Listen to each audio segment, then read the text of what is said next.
یہ ہو گیا، لوگوں نے کہنا شروع کر دیا کہ یہ حدیث صحیح نہیں ہے۔ کیا سورج گرہن اور چاند گرہن لگانا مرزا صاحب کے ہاتھ میں یا بس میں ہے یہ بات؟ دنیا کہتی تھی کہ دیکھو ہم اس شخص کو کیسے مان لیں۔ ایک آدمی روزانہ مولوی کو متعلق آتا کہ روزانہ اعلان کرتا تھا کہ لوگوں یہ آدمی جھوٹا ہے، ابھی تو سورج گرہن چاند گرہن نہیں ہونا۔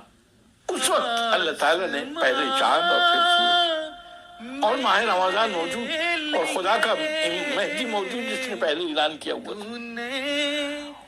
وہ مولوی جو گلیوں میں اعلان کرتا تھا کہ امام باقر کی روایت ہے سورج اور چاند گرہن نے ماہ رمضان میں، ابھی دیکھو بھائی یہ پوری نہیں ہوئی، جب یہ پوری ہوئی سنا گلیوں میں روتا تھا اور سر کو پیٹتا تھا کہ اب لوگوں نے مرتد ہو جانا ہے، اب لوگوں نے کافر ہونا ہے، دنیا تو مرزا کے پاس چلی جائے گی۔